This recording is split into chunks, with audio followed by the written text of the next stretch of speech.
তো আজকের ভিডিওটা অবশ্যই আপনাদের উপকারে আসবে আশা করি।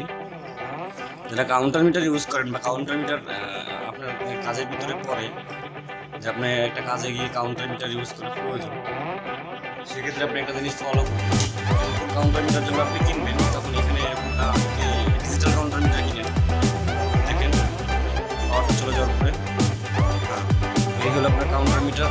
Counter meter model number, company, তারপরে পাওয়ার সোর্স, কাউন্টার যে অপশনগুলো আছে সেগুলো দেখাচ্ছে। এটা আমার যেটা আছে ডিসিপ্লিনের 24 ভোল্ট ইউজ করে পাওয়ার সোর্স ইউজ করতে হয়।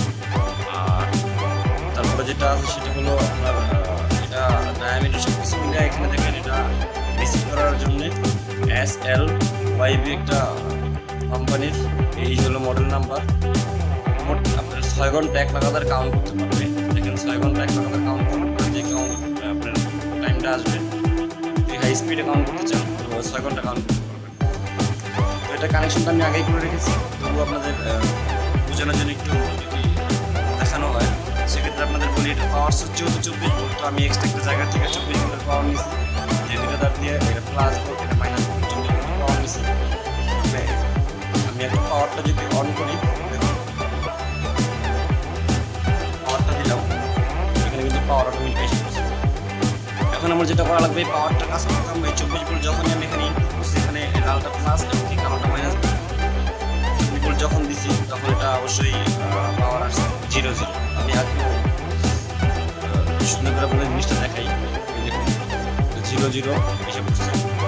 তো আমি এটা একটা কাজে লাগাবো কালকে, এই জন্য কেনার পর আমি চিন্তা করলাম আপনাদের জন্য একটা ভিডিও বানিয়ে রাখি, যাতে করে আপনারা আমার ফোনটিতে ইউজ করতে পারেন।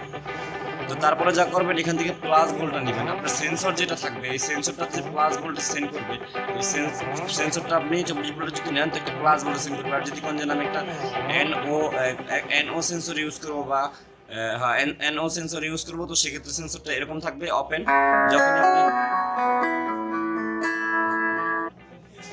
যখনই কোনো কারণবশত আপনি এটাকে কাউন্ট করতে ওই NO সেন্সরটা ইউজ করবেন, তখন আপনি এখানে পুশ করার পরে দেখেন একটা কাউন্ট হচ্ছে, এই যে 1টা 2টা 3টা 4টা 5টা 6টা।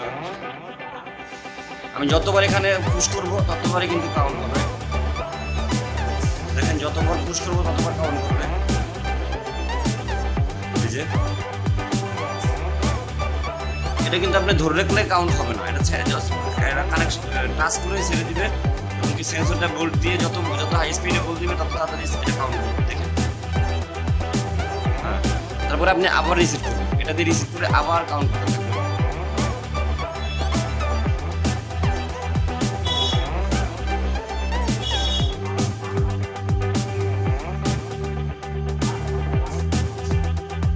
তো সেটা আমি কি দিয়ে করলাম, প্লাস ভোল্টেজ দিয়ে। আপনি যে পাওয়ারটা নেবেন প্লাস ভোল্টেজটা আপনি ওই সেন্সরের অ্যানোতে ঢুকাবেন, এবং কি আউটপুটটা আপনি যদি এখানে কানেকশন করেন তো সেন্সরটা যতবার সেন্স পাবে ততবার এটা কাউন্ট করবে। দেখুন এটা রিসেট পুশ করার সাথে সাথে কিন্তু রিসেট হয়ে যাচ্ছে। আবার আপনি কাউন্ট করতে থাকুন, কাউন্ট করতে থাকুন।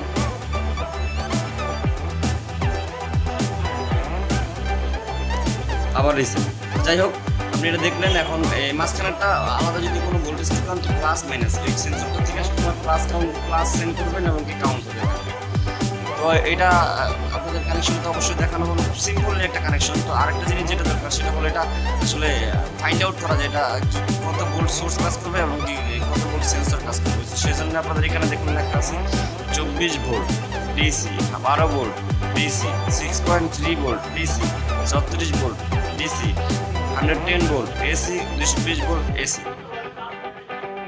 তো আপনার এখানে এসি ভোল্ট লেখা নাই, তবে আমরা এতটুকু জানি যে যেহেতু 110 আর 220 ভোল্টের ডিসি ইউজ করা লাগবে, এটা এসি ইউজ করবে। আর যখনই এটা আপনি দেখতে পারবেন এখানে এই যে ডিসি যে চিহ্নটা দেওয়া আছে, এটা কিন্তু এসি থাকলে এসি ভোল্টে মার্কিং দেওয়া থাকবে। কোম্পানি এটা অবশ্যই দিয়ে দেয়, এই যে এখানে নো ভোল্টেজে কাজ করবে, নো ভোল্টেজ, ঠিক আছে, মানে NO এটা বোঝাচ্ছে NO কাউন্টার। যদি NC হতো তাহলে অবশ্য পুশ করে, এমন পুশ করলে এই যে এটা দেখেন একটা জিনিস দেখাচ্ছি, এই যে দেখেন টাচ করার সাথে সাথে কিন্তু কাউন্ট হচ্ছে, এই যে টাচ করার সাথে সাথে কাউন্ট হচ্ছে।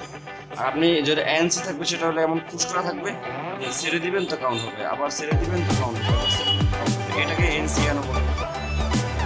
নর্মালি আশা করি ভিডিওটা বুঝতে পারছেন। তো সিম্পল একটা কাজ, আশা করি যারা এটা সম্পর্কে জানেন না তারা অবশ্যই খুব সহজে এটা কানেকশন করতে পারবেন। তো কানেকশনটা আবার দেখেন, এটা ক্লাস বোর্ড আপনি এইভাবে ধরবেন, এইভাবে ধরার পরে যেভাবে যখন থাকবে এইভাবে ধরবেন, ধরার পর দেখেন এই সোর্স পাওয়ার লেখা আছে, এখানে সাউন্ড লেখা আছে। তো এর প্রথম দুইটা হলো প্লাস মাইনাস, তারপর একটা হলো কমন, আর এটা হলো গিয়া এনসি। এই জিনিসটা আপনি ফলো করুন, সিম্পল একটা কানেকশন। আর একটা জিনিস যদি আমরা দেখি কি হয়,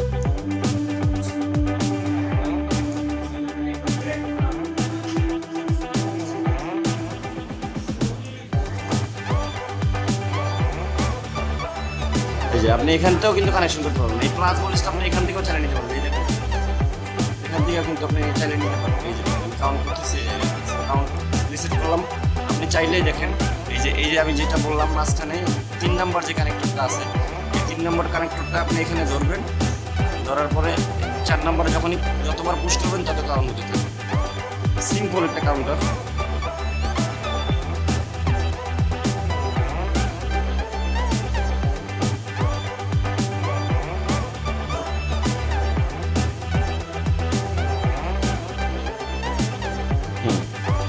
আবার রিসেট করেন, সিম্পল একটা কাউন্টার। তো আশা করি আমাদের ভিডিওটা শুরু করতেছি না, ভিডিওটা অবশ্যই শেয়ার করুন। আর আপনারা যদি নতুন ভিউয়ার হয়ে থাকেন তো অবশ্যই সাবস্ক্রাইব করুন। আর আমাদের অটোমেশন না ইন্ডাস্ট্রিয়াল যত প্রোডাক্ট আসবে আমাদের হাতে, আমরা চাবো আপনাদের সব ধরনের ভিডিও সেন্ড করার জন্য, যাতে করে আপনারা বুঝতে পারেন, আপনার বন্ধুদের সাথেও শেয়ার করেন আমার আমার ইউটিউব চ্যানেল, যাতে আমি আপনাদের জন্য ভালো কিছু ভিডিও আপলোড করতে পারি।